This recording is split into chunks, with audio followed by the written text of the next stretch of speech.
But we're going to check out Long Island because we haven't been to Long Island yet. And control of the 4th Congressional District, that's the South Shore of Long Island, Nassau County. Those voters could decide the balance of power. And right now, we're going to go to Carolyn Gusoff, who is live at Laura Gillen headquarters, which is part of that race between her, Laura Gillen, and Anthony D'Esposito. Carolyn, how's it looking right now? That's right, Dick. Laura Gillen is the Democrat here, and this is a Democratic watch party here in Freeport at the Bayview.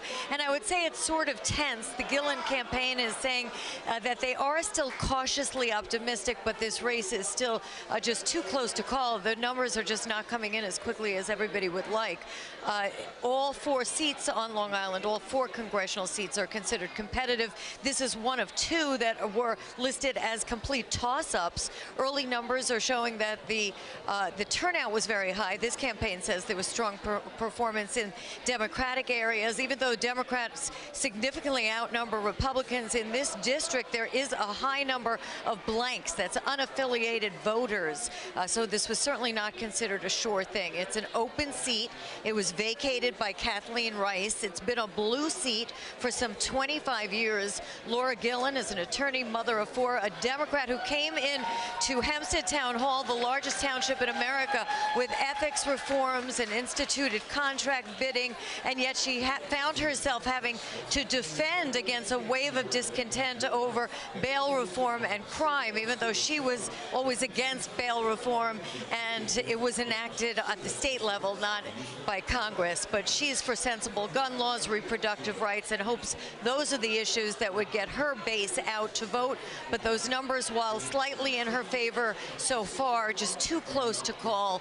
If this seat does flip and becomes red, it would be a big blow to Democrats on Long Island, because they've always, at least for the last couple of decades, have always had 2 Democratic seats.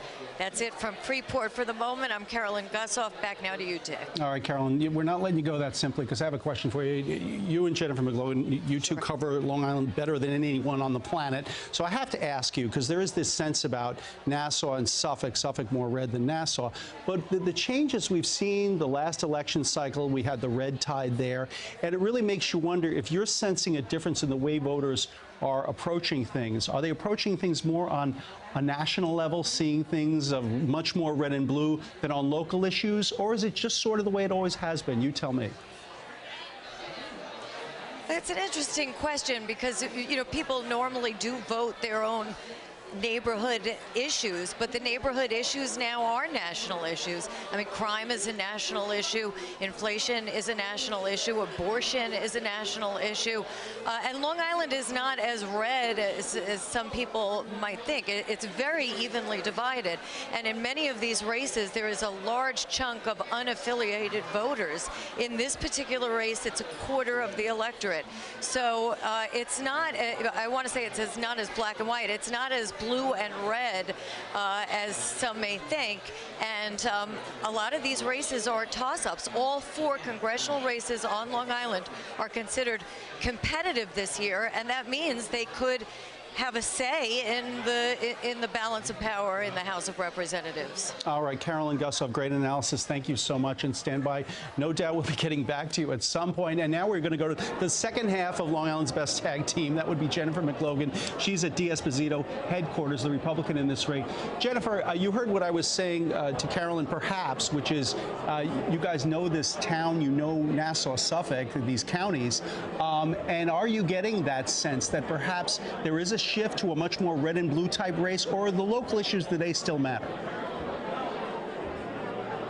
Local issues matter, but as Carolyn said, local issues are now national issues, and this is the Nassau County Republican Watch Party. So we have Republicans from all over Long Island and Nassau County here, and momentum is building. As you can see, they're getting the national returns coming in, swinging red, so hope here in the race to succeed. Retiring Representative Kathleen Rice that it will be GOP, and the candidate here, Anthony D'Esposito, age 40, denying he's an errand boy for the NRA, though the big guns came out for him today, stumping with Lee Zeldin and former Congressman Peter King, who we spoke with here tonight. Right now, I think it looks extremely good for Anthony D'Esposito. The numbers are coming out strong. Even though there's a big Democratic edge in his district, there's at least as many Republicans coming out as Democrats, and a large number of blanks or independents. So we expect to do very well with Anthony. Anthony's a great candidate. I was proud to work with him. And so I expect him to win. But again, it's not over until it's over. I've been around long enough to know that you can be very confident, and it doesn't always turn out that way. Right now, I feel very confident for Anthony. So, Dick, as you know, focusing on those national issues, inflation, cost of living, open borders, and crime. Now, D'Esposito is a former NYPD cop and detective, a volunteer firefighter, a proud GOP council member in the town of Hempstead board. He wants to ride the coattails straight into Washington, D.C., and as Carolyn said, it would be the first Republican here in more than 25 years.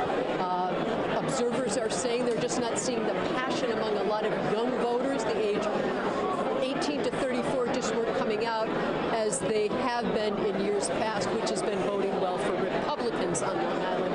And we're reporting live in Baldwin. Jennifer McLogan, Dick, back to you in the studio. Jennifer, great job as always. We appreciate it, and stick around because we're not going anywhere just yet.